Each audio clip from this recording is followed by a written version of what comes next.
Donc la partie qu'on va traiter, c'est la propagation d'une onde lumineuse.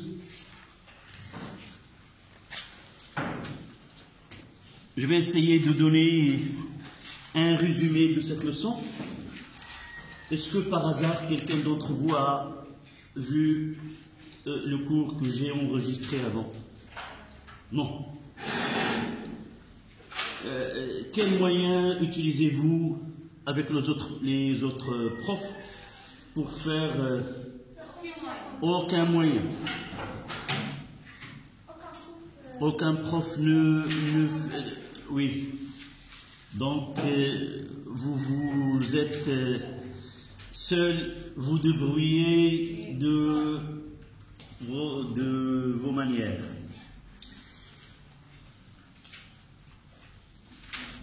Est-ce que vous avez accès à ce groupe que j'ai fait? Oui. Et vous pouvez passer de groupe autre que, par exemple, donc si je fais là, vous pouvez considérer que ce groupe-là peut être un moyen de communiquer entre nous. Donc je vais essayer d'ici vous dire, je vais noter ce qu'on va faire. Et vous pouvez, en commentaire, dites ce que, soit par exercice, vous pouvez envoyer des photos d'un exercice ou poser des questions dans ce groupe-là. D'accord? Donc, ce cours-là, qui est la propagation d'une onde lumineuse, vient juste après les ondes mécaniques progressives périodiques. Puisque en réalité, cette leçon vient juste après, parce que nous avons pu donner les caractéristiques de ce type d'ondes.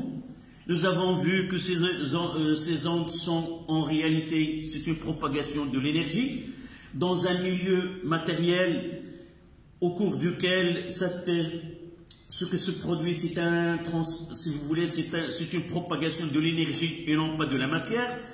Et nous avons par la suite dit que ces ondes qui sont progressives périodiques, c'est-à-dire c'est un ébranlement qui s'effectue dans un milieu de façon répétitive au cours d'une durée qu'on appelait la période. Et comme conclusion, nous avons dit une onde mécanique progressive est caractérisée par une longueur d'onde lambda, une fréquence f, et il se propage avec une vitesse v. Et là, nous avons utilisé une relation qui lie cette grandeur-là.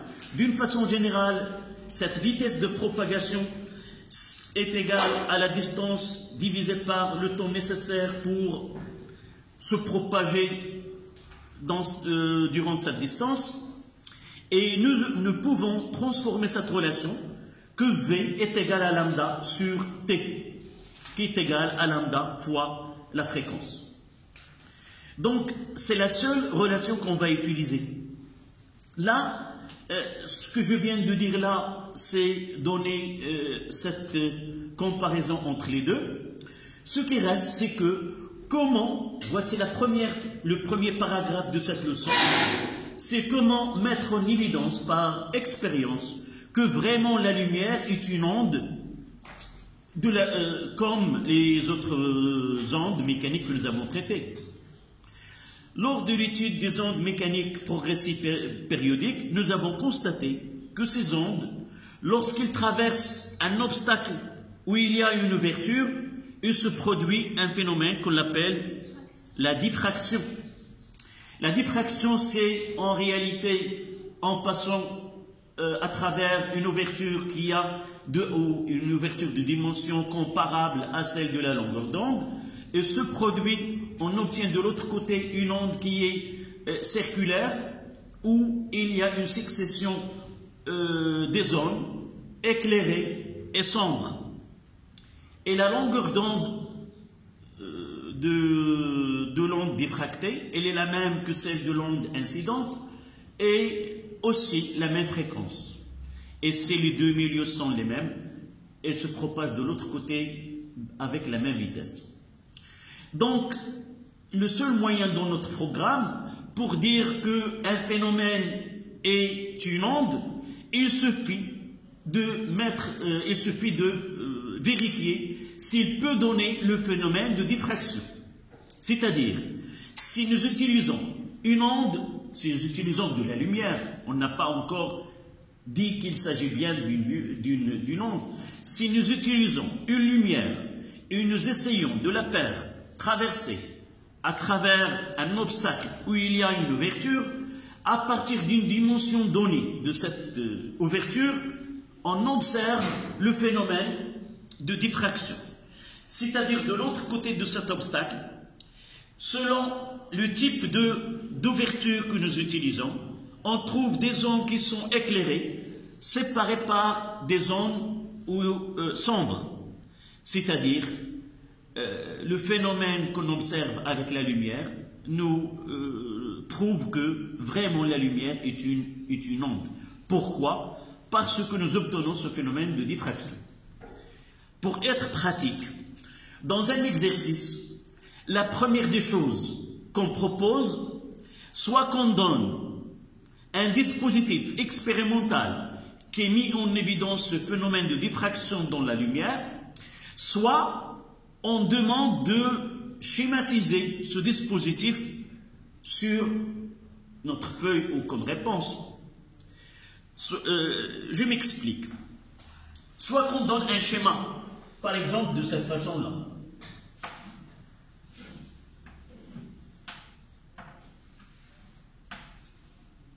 Nous disons, on fait l'expérience, on obtient ce phénomène-là. La question qui se pose, qu'est-ce qui met en évidence cette expérience? Donc, je vais essayer de lire le résultat de cette expérience. D'abord, je dis, voilà, ce sont des zones éclairées, séparées par des zones qui sont obscures. Donc, je dis que ce phénomène est le phénomène de diffraction. Puisque c'est un phénomène de diffraction, cette lumière-là, elle est une onde. Donc la question, s'il me donne quel est l'aspect mis en évidence au cours de cette expérience, je mets comme réponse, l'expérience met en évidence l'aspect ondulatoire de la lumière. Ou tout simplement, l'expérience nous montre que la lumière est une onde. Tout simplement. Comment? Parce que, voici la justification, parce que sur un écran, on obtient des taches éclairées, séparées par des taches sombres ou non éclairées. D'accord?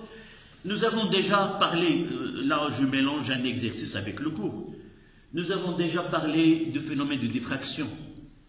Pour les ondes mécaniques, nous avons dit que là, l'explication que le savant qui a donné une explication, c'est Huygens. Ce savant, il nous a dit qu'en réalité, à partir de ce trou-là, il se produit un phénomène que nous ne étudions pas, c'est ce qu'on appelle les interférences. Nous avons, nous, étudié ce qu'on appelle les superpositions. Nous avons expliqué ce phénomène de diffraction comme à partir de ce trou, et il y a des ondelettes où ce sont des très petites ondes desquelles se produit un phénomène de superposition. Une onde avec une onde, soit que la superposition nous donne quoi? Une superposition constructive, c'est-à-dire de la lumière avec de la lumière, il nous donne de la lumière avec une intensité plus grande, soit qu'il y a une superposition destructive, une lumière là où il y a une onde maximale se rencontre avec celle qui est minimale, il ne donne rien. Ça veut dire qu'il y a l'absence de la lumière, et c'est pour cela que nous voyons à partir de là, il n'y a pas de la lumière.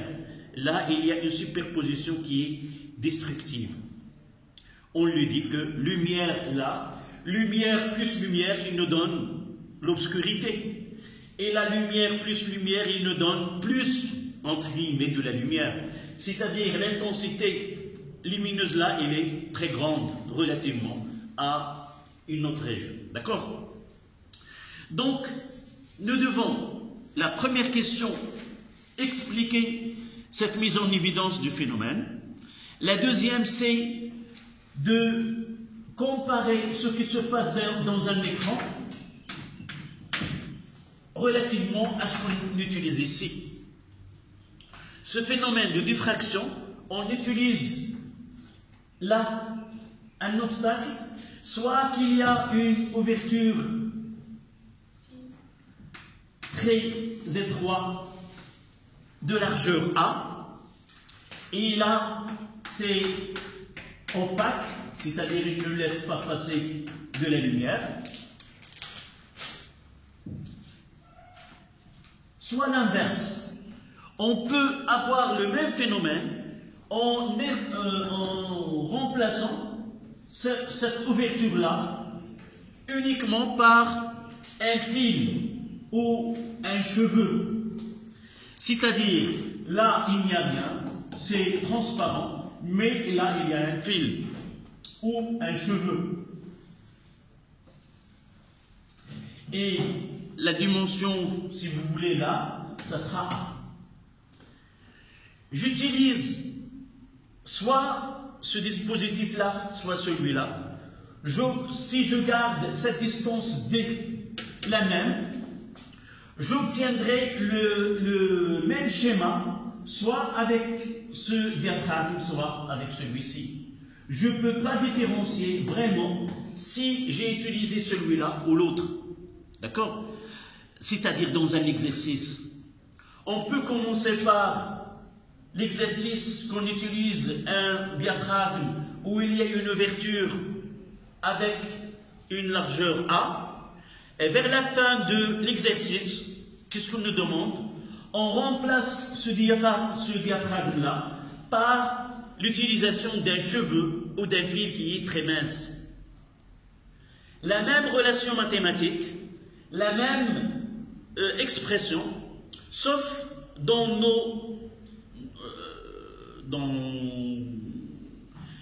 notre mémoire, je remplace uniquement l'ouverture par ce fil-là. Une demande déterminée, on peut changer A avec D, et dans la relation mathématique, je remplace A par D, et je peux déterminer la valeur de D. Donc, le premier paragraphe, c'est comment mettre en évidence l'aspect ondulatoire de la lumière à travers cette expérience-là. Je viens de dire qu'avec ces deux dispositifs, soit on utilise le même diaphragme, mais cette fois-ci avec quoi? Avec un trou. Mais le schéma qu'on va avoir, ce sont des taches là, circulaires. C'est-à-dire, si je vais essayer de voir, j'aurai une tache circulaire où il y a des anneaux, si vous voulez, des cercles circulaires. Là, c'est la tache centrale de rayon R. D'accord? Donc, je complète. Le phénomène de diffraction, on peut l'avoir de deux manières. Soit que j'ai des taches sur un axe et vous allez observer que ces taches-là sont dans une direction perpendiculaire avec la direction de cette fente-là. Donc si la fente elle est verticale, on aura des taches horizontales. Et si nous avons des taches verticales, c'est que l'ouverture elle est horizontale. Donc toujours, l'ouverture avec le phénomène, c'est perpendiculaire. D'accord? Parfois, on pose cette question, quelle est l'orientation ou la direction de la pente par rapport au schéma que nous visualisons sur l'écran? Donc, toujours, il y a une direction perpendiculaire. D'accord? Voici la première des choses. Donc, je dois différencier si on utilise une fente de largeur A ou un fil de diamètre D avec un dispositif où j'utilise un trou. Comment différencier d'après le type de phénomène qu'on observe? S'ils sont des cercles éclairés, séparés par des zones qui sont sombres, on utilise un trou de rayon R. D'accord? Si nous voyons ce schéma-là, c'est qu'en utilisant soit une fente, soit un fil mince. Et là, il y a une direction. Là, on ne peut pas dire parce qu'il n'y a pas de direction. Une autre chose, ça généralement, il est donné dans un exercice. C'est quoi? Il ne donne qu'on montre que ce θ est égal à lambda sur A. C'est quoi θ? Parmi les questions qu'on pose, définir ce θ, c'est un angle que fait la direction de la droite qui passe par le centre de la tâche centrale avec la droite qui passe par le milieu de première tâche sombre. Ce qu'on appelle l'écart angulaire, al-inhiraf al-zawi. D'accord? Et vous voyez que ce θ, il est lié à la largeur de la tâche centrale. Donc, les outils qu'on va utiliser, qu'on doit nous familiariser, c'est qu'au cours d'un phénomène de diffraction, il y a toujours un écart angulaire, c'est l'angle sous lequel on voit sa tâche centrale. Sa tâche centrale, elle est caractérisée par une longueur L et située à une distance D, se voit sur un écran distant de D de la fente ou de l'ouverture dans ce diaphragme. Donc, on va retrouver dans l'exercice ce D, ce θ et ce L sans oublier la longueur d'onde. À partir de notre étude, on montre que pour des angles qui sont très petits, ce θ est égal à L sur A. Généralement, il est donné dans un exercice. Mais essayez de le rappeler dans mes exercices aussi. Je fais un devoir sur ce phénomène-là. Je vous donnerai cette relation θ est égale à lambda sur A, avec laquelle on doit travailler. D'accord? Ça, c'est la première partie. La deuxième partie, c'est comment utiliser ce phénomène-là en pratique. Comment peut-on profiter de ce phénomène de diffraction pour arriver à obtenir des caractéristiques de certaines choses. Parmi ces choses qu'on peut déterminer, c'est que dans une époque où nous n'avons pas cette analyse de l'ADN pour différencier une personne d'une autre, la police utilisait ce phénomène-là pour par exemple, en trouvant un cheveu dans la scène, une scène de crime, on peut dire que cette personne-là, c'est pas une personne qui est suspecte par cette analyse. En déterminant la dimension de son cheveu, si on trouve un cheveu dans le lieu, par cette analyse-là, je peux déterminer le diamètre, si vous voulez, ou de ce cheveu-là, et la comparer à la personne qui est suspecte. Et par la suite, dire que cette personne, c'est pas celui qui était sur la scène de crime. Maintenant, il y a plusieurs techniques. Voilà. Donc, je peux déterminer, profiter de ce phénomène afin de déterminer certaines caractéristiques. Donc la deuxième partie, c'est établir la relation mathématique. On vous demande d'arriver à une relation mathématique qui relie ce lambda avec ce L. D'accord? Donc la deuxième partie, c'est la suivante. Donc, Donc la première des choses, dans un exercice donné, il nous demande de faire un schéma. Et supposons qu'on utilise une fente de largeur A. Donc je vais faire le schéma. Donc là c'est la fente. Et là j'aurai sa tâche centrale. Donc la première des choses, là il me donne qu'elle est située à une distance D. Là,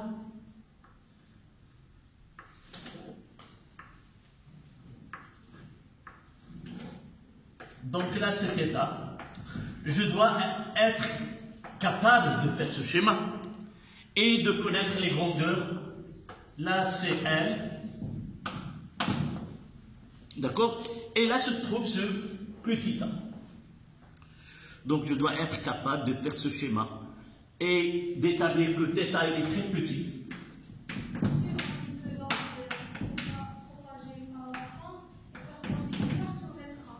Comment? On dit l'angle qui est propagé de la fente est perpendiculaire à l'écran. Avant. La première des choses là, on utilise généralement, on utilise une onde monochromatique. Une onde est dite monochromatique, c'est les caractérisée par une fréquence bien définie. Par exemple, la lumière blanche n'est pas une lumière qui est monochromatique, parce que le phénomène de dispersion, on parlera par la suite, il nous donne là, on utilise une lumière de laser, un laser rouge ou vert ou autre. Généralement, on utilise les deux lasers, soit le laser rouge ou le laser vert. 633 nanomètres ou une autre. Oui, ça dépend de la source qu'on utilise. J'ai dit que dans un exercice, généralement on utilise ces deux, le laser vert et le laser bleu, le laser rouge. Donc, je fais ce schéma. Sans ceci, comment il est par rapport à l'autre? En disant que si on nous donne dans l'exercice que cette elle est verticale, si il nous donne que ces tâches sont verticales, il nous demande la question sur l'ouverture, on dira quoi? Elle est en position horizontale. S'il nous donne celle-là horizontale, nous répondons que l'orientation de l'ouverture, elle est verticale. D'accord? Là, on ne parle pas de l'orientation, on passe à la partie mathématique de cette expérience. D'accord? Donc la première des choses, dans cette étude, toujours θ est très petite. Et lorsque l'angle est très petit, on montre que la tangente de θ est sensiblement égale au sinus de θ, qui est sensiblement égal à θ. Il suffit de prendre une calculatrice, prendre par exemple des angles qui sont inférieurs à 15 degrés, 10 degrés, 9 degrés ou autre, et calculer la tangente alpha, la comparer au sinus alpha, et la valeur de θ, par exemple de alpha, en radian. Et vous allez trouver la même valeur. Donc, θ très petit, il nous donne dans l'exercice que sinus θ est égal à tangente θ est égal à θ en radian. Si je reviens à ce schéma-là, et je mettrai que tangente θ, qui est égal à θ, est égal à quoi? C'est le côté opposé sur le côté adjacent. Le côté opposé, c'est L sur 2, sur le côté adjacent qui est D. Et de là, je tire que ce θ est égal à L sur 2D. Voilà. Sur 2D. Tu as vu pourquoi ce L sur 2, tu es d'accord? Donc ça sera quoi? A sur B, le tout sur C, est égal à quoi? Est égal à A sur B fois l'inverse, 1 sur C. Et ça donne A sur BC. C'est ça ce que j'ai fait là. D'accord? Donc, j'ai deux relations. Que θ est égal à L sur 2D, et généralement, on donne que θ est égal à lambda sur A. Et de là, je tire une relation entre les deux, que lambda sur A est égal à L sur 2D.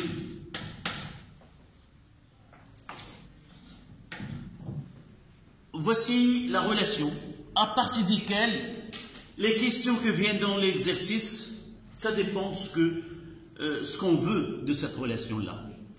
La première des choses, j'ai une lumière monochromatique d'une longueur d'onde que je ne connais pas. Donc je peux déterminer la longueur d'onde de la lumière utilisée.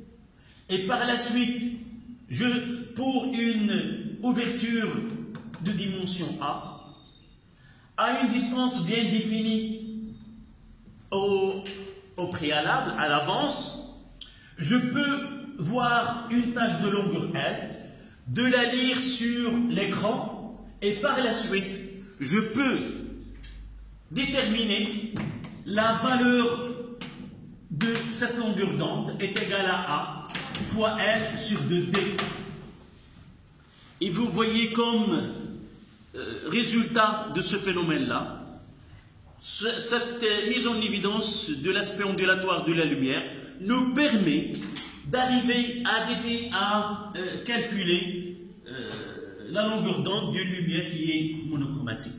Voici la première des applications qu'on trouvera dans un exercice. La deuxième, c'est que je peux déterminer la valeur d'une ouverture. Vous voyez, lorsque cette ouverture elle est très petite, nous n'avons pas un moyen pratique avec lequel je peux lire de quelques micromètres.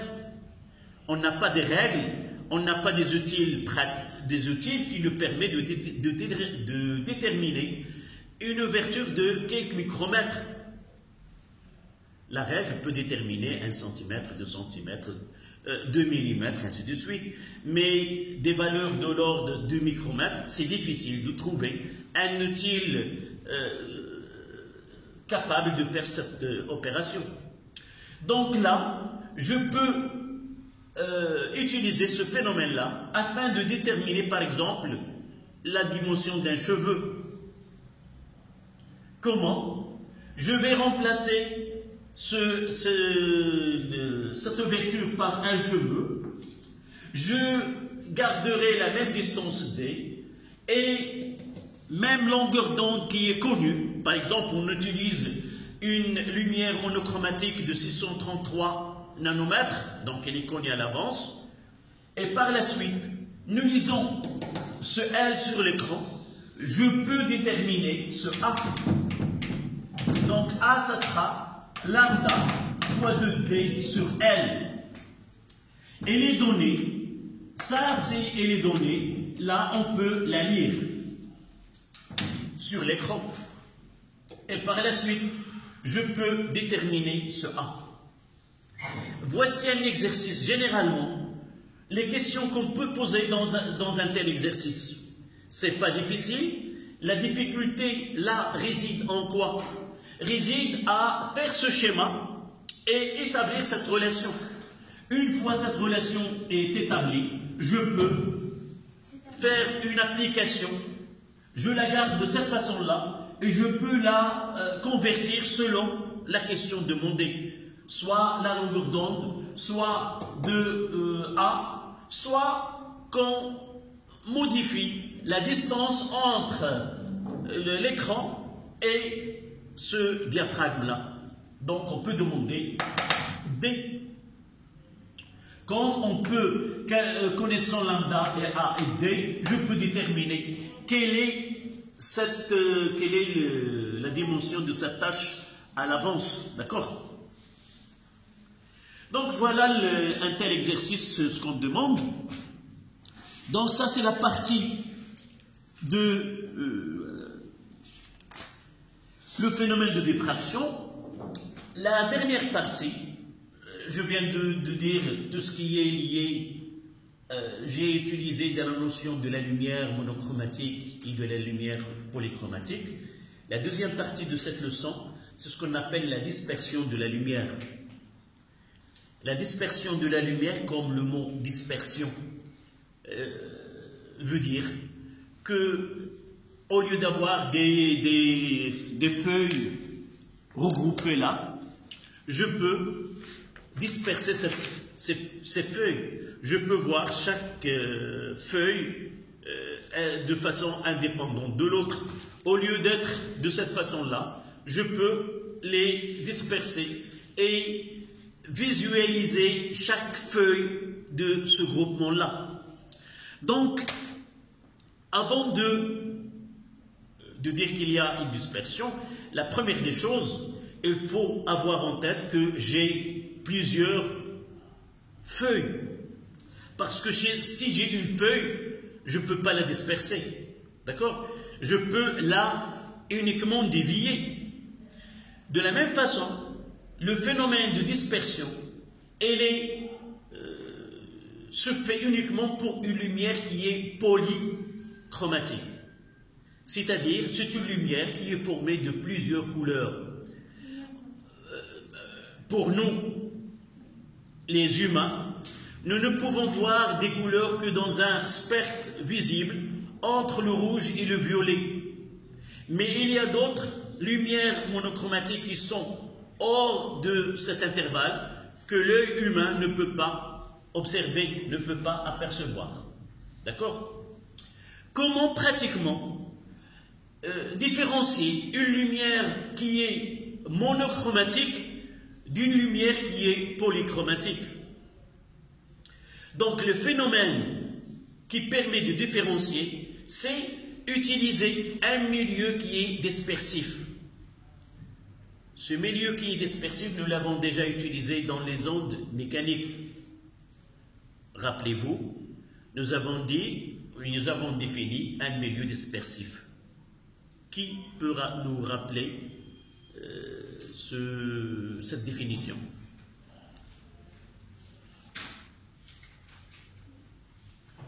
Nous avons utilisé deux milieux. Je vous ai dit, il faut rappeler deux milieux.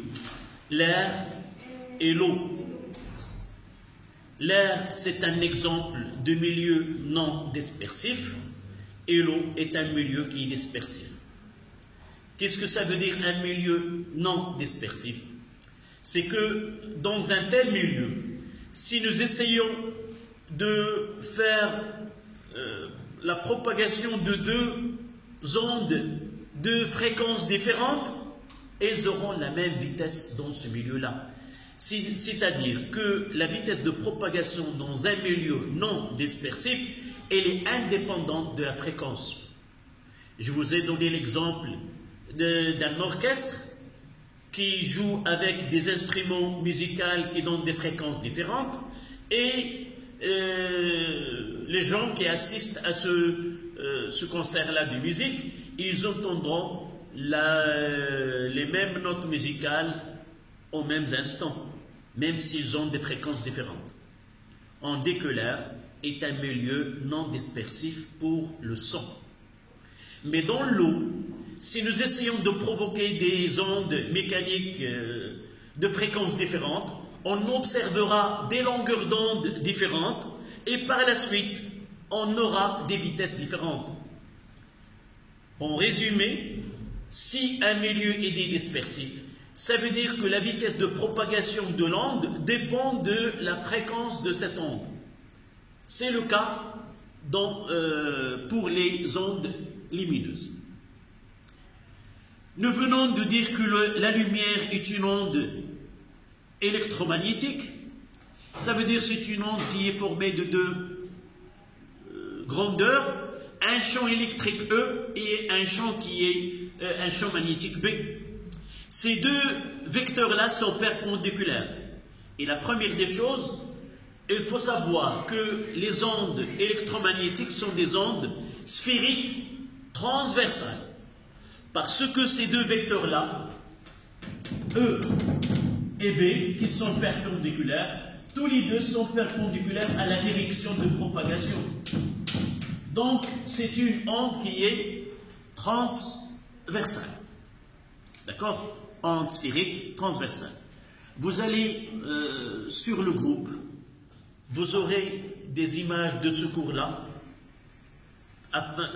N'essayez pas de le noter. Je vais les mettre dans le groupe, des images de ce cours-là détaillées. D'accord? Donc, suivez. Et si vous ne comprenez pas quelque chose, vous posez les questions au lieu d'écrire. D'accord? Donc, là, on demande de différencier une onde polychromatique d'une onde monochromatique. Dans notre programme, nous avons le prisme. Un prisme, c'est un milieu avec lequel on peut différencier une onde lumineuse monochromatique d'une onde lumineuse polychromatique. À savoir que une onde polychromatique, c'est une onde qui est constituée au moins de deux ondes. C'est pas plusieurs. À partir de deux ondes lumineuses monochromatiques, on peut dire que c'est une lumière polychromatique. En utilisant des sources lumineuses, en orientant cette onde sur un prisme, on va observer deux phénomènes selon la nature de la lumière utilisée. Si nous voyons, il y a uniquement une déviation, sans que cette lumière se disperse, et nous voyons plusieurs colorations. Si nous utilisons une source lumineuse et à la sortie du prisme, nous ne voyons que la lumière que nous avons utilisée. Mais au lieu de continuer dans la même direction, on verra qu'il est dévié. Si j'utilise la lumière rouge et je vois à la sortie de la lumière rouge uniquement de la lumière rouge, je dis que cette lumière, elle est monochromatique. Si j'utilise un faisceau et je vois de l'autre côté, il y a deux couleurs, ou trois, ou quatre, ça dépend, je dirais que cette lumière, elle est polychromatique. D'accord? Voici la première des choses. La deuxième des choses, on garde, nous ne travaillons pas avec de la lumière polychromatique qui est par exemple la lumière blanche. Nous travaillons sur un prisme pour des lumières monochromatiques. Je tire votre attention que notre programme, il y a ce qu'on appelle les instructions officielles, ce que nous devons étudier en classe pour donner de la base de ce que vous allez étudier par la suite après le baccalauréat. Mais les examens sont définis par ce qu'on appelle les cadres référentiels. Ça veut dire, au baccalauréat, on définit uniquement certaines parties du programme qui seront l'objet de l'examen. Parmi les parties que ne sont pas citées dans les cadres référentiels de l'examen, c'est ce prisme-là.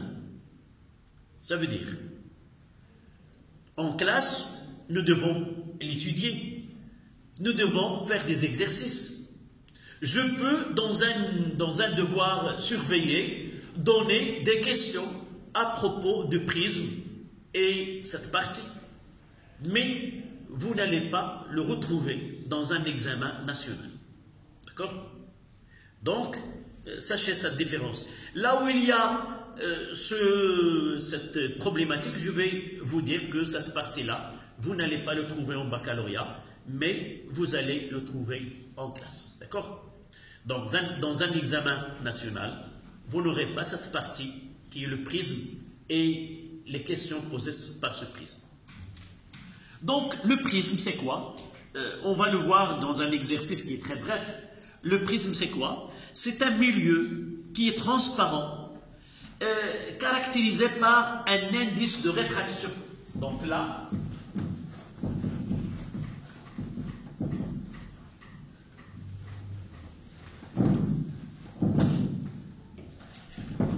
nous avons dit il y a des milieux dispersifs. Moselle, tu fais un exercice? Oui, c'est mieux. J'aimerais bien passer pour ne pas avoir de problème avec ces exercices. Où tu étais arrivé? D'accord, tu continues si tu as bien vu le cours. Et tout à l'heure, je finirai dans quelques minutes. On passera à cette feuille que vous avez devant vous. D'accord? Donc, j'ai dit il y a un prisme. C'est un milieu qui est dispersif. Ça veut dire quoi? Ça veut dire que chaque lumière monochromatique, il a une vitesse qui est propre.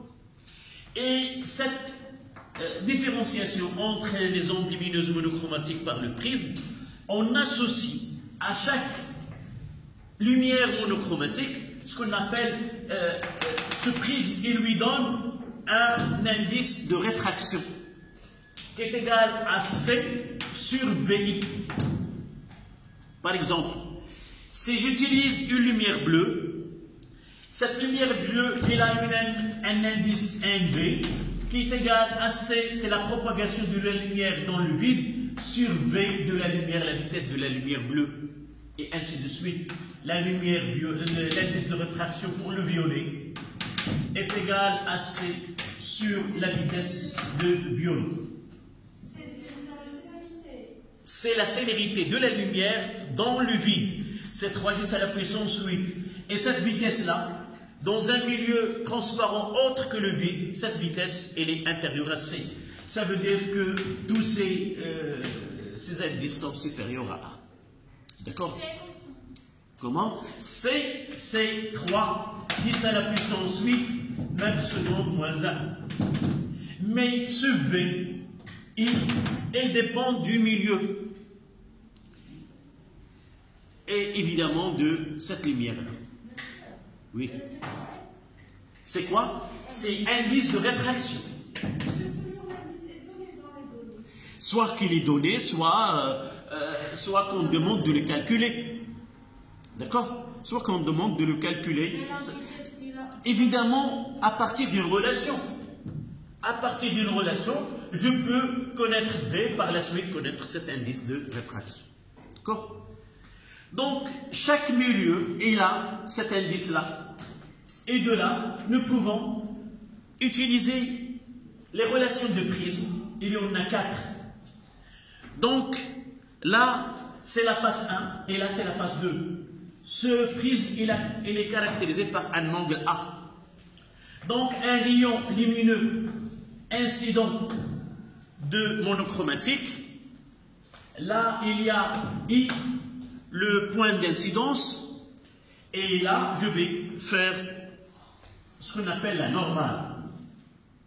Il est perpendiculaire à cette face. Le phénomène que nous avons ici s'appelle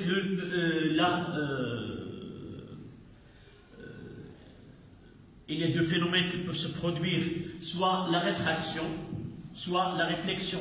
Mais généralement, on s'intéresse à... Oui. On s'intéresse au phénomène de la réfraction. C'est quoi la réfraction? C'est le phénomène physique qui apparaît lorsque une lumière monochromatique passe d'un milieu transparent à un milieu transparent différent. C'est ce changement brusque dans la direction.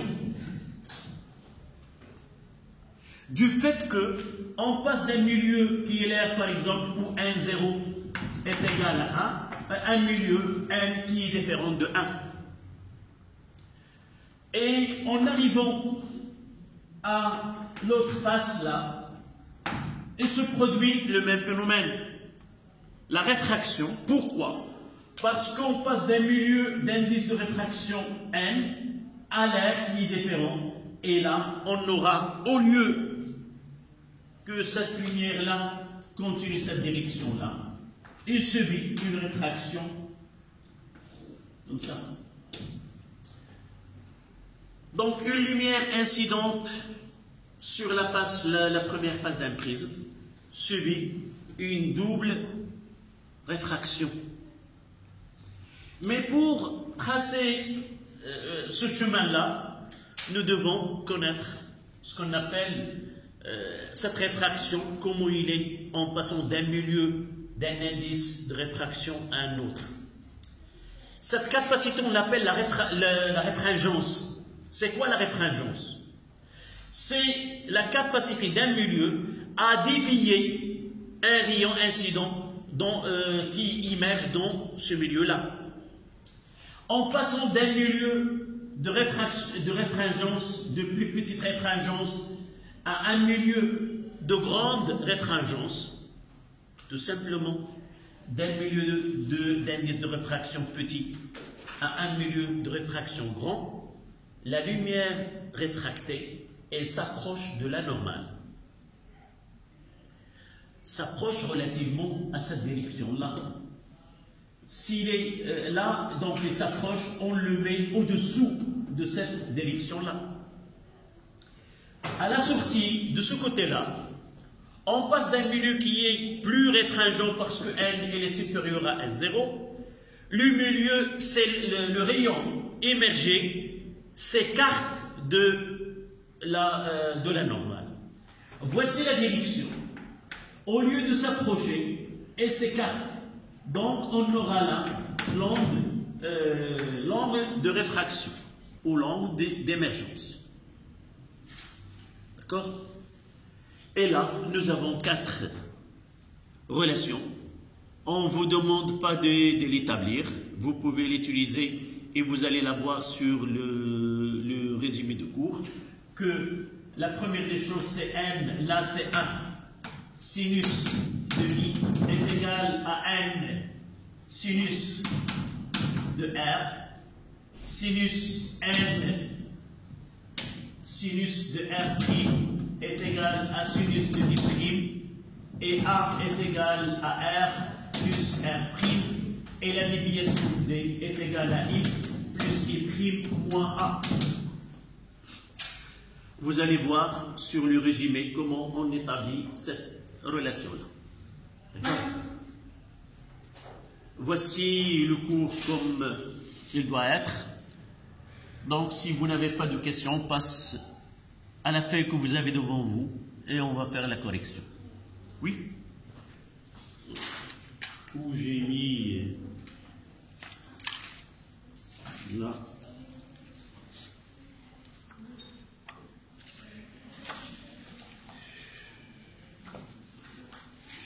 Où je les ai mis? Oui, j'ai là en arabe. Voilà. Merci. D'accord? On passe à cette feuille. C'est quoi la dernière relation? Dès la déviation de prisme, déviation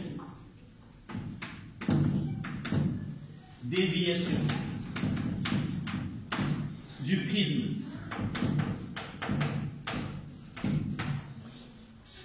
Ça veut dire, quelle est cette déviation? C'est de là à là. C'est D.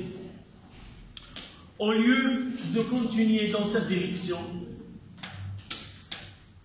c'est le rayon émergent, elle prend cette direction. Donc de là à là, c'est la déviation totale du prisme, qui est une double déviation sur la première face, c'est D1, et sur la deuxième face, c'est D2.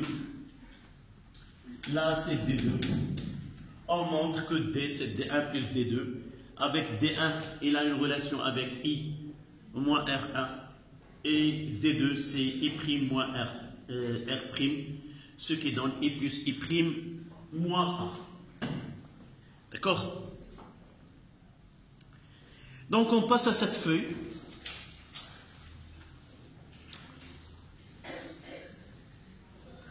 D'accord? C'est un exercice classique qui nous rappelle les ondes mécaniques.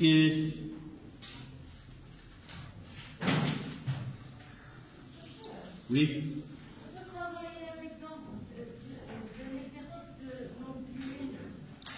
Si vous voulez qu'on commence par une onde lumineuse, on le fera. Oui? D'accord. Donc, exercice des ondes de cet onde-là, des ondes lumineuses.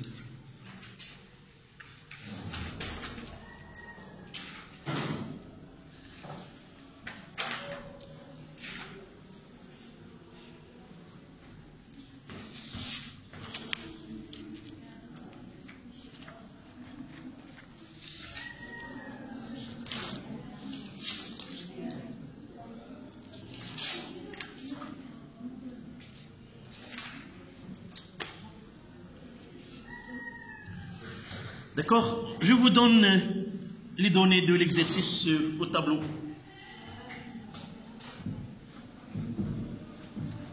S'il vous plaît, d'accord. Si la porte n'est pas fermée, c'est de la fermer.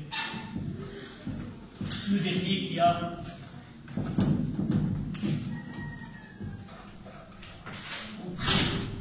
Voilà, merci.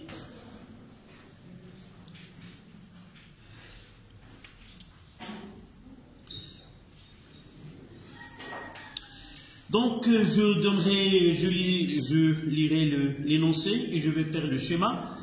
On utilise un laser de longueur d'onde lambda. Lambda est égal à 633 nanomètres.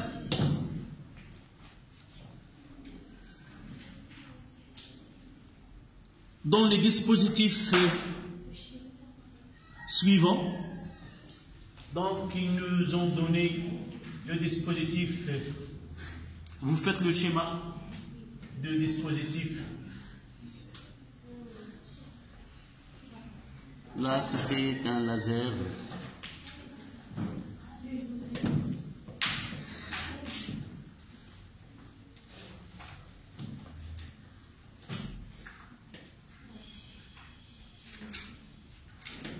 Là, c'est A.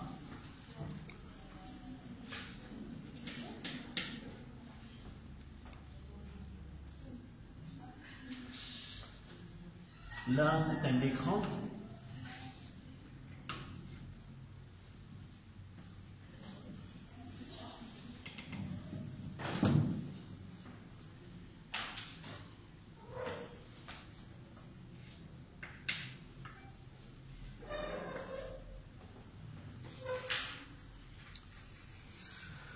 Nous observons ce schéma-là.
Là, c'est L.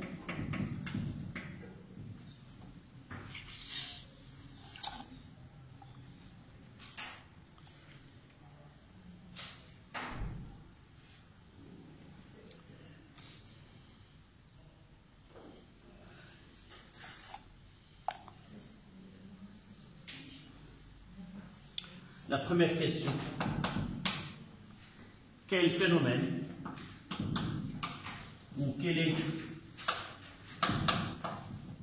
le phénomène mis en évidence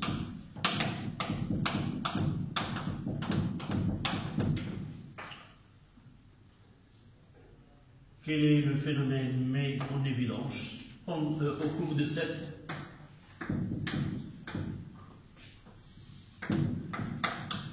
expérience.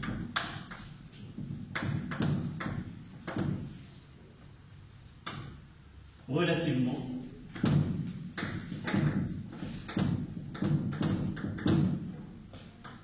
aux ondes mécaniques progressives périodiques.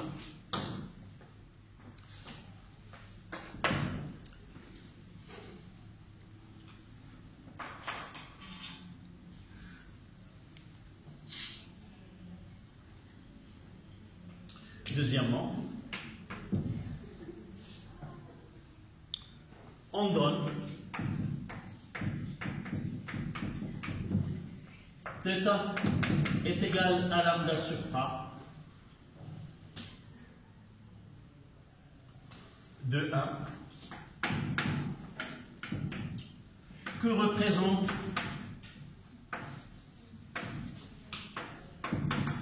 θ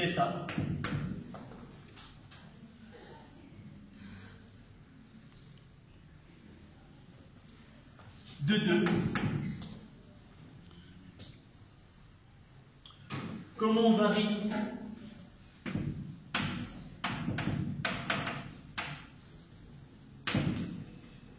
L en fonction de θ justifié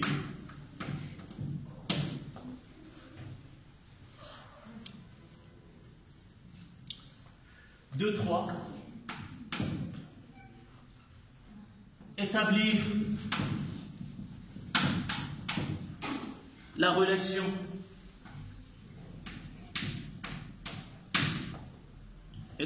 la relation qui lie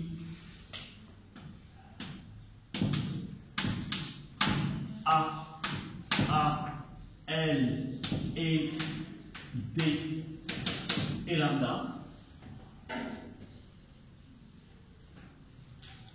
sachant que θ est petite.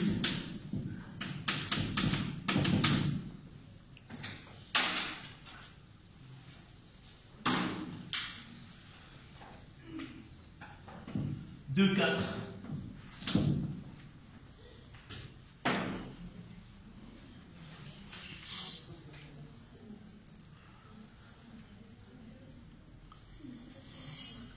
De 4. Déterminer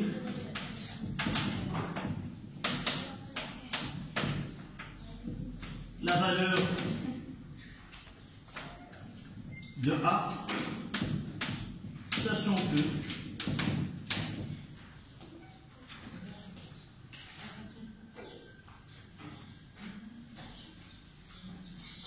que L est égal à 38 mm et D est égal à 3 mètres.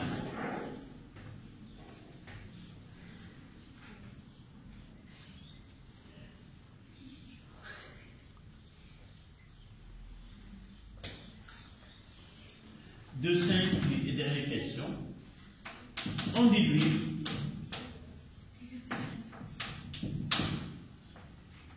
le diamètre d'un cheveu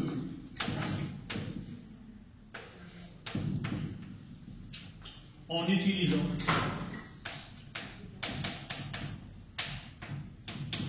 le même dispositif.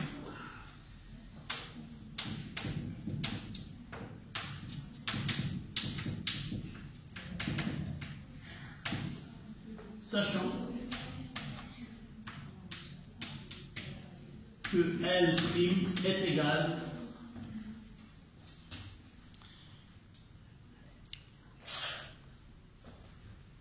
19 mm. Voilà. Un exercice qu'on peut trouver dans un devoir.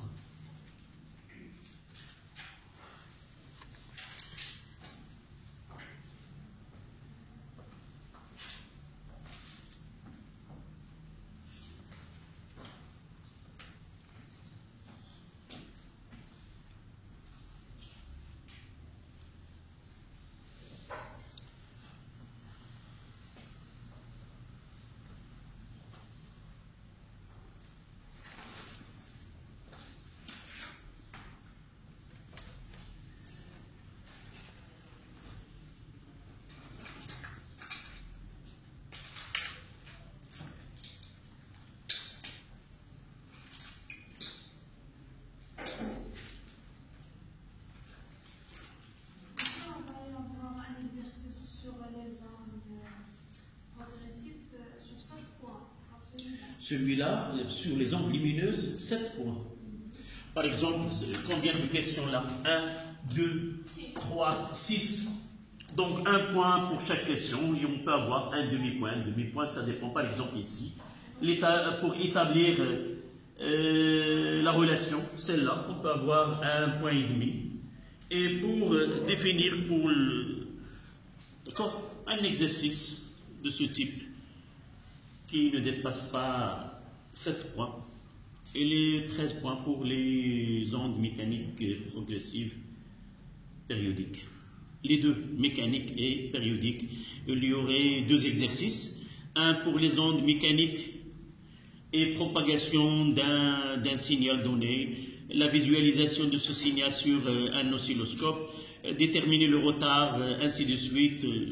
Voilà, c'est un exercice de ce type. On n'a pas travaillé sur les ondes sombres. Les ondes? Les ondes sombres. Vous avez là, dans cet exercice, Oui, les ondes sombres. on a les ondes sonores. C'est la même chose, c'est lorsqu'on traite une onde, qu'elle soit sonore. Là, nous avons des ondes sonores qui se propagent le long d'un fil, par exemple. On utilise un GBF, on va voir. Vous avez choisi de commencer par ce type d'exercice.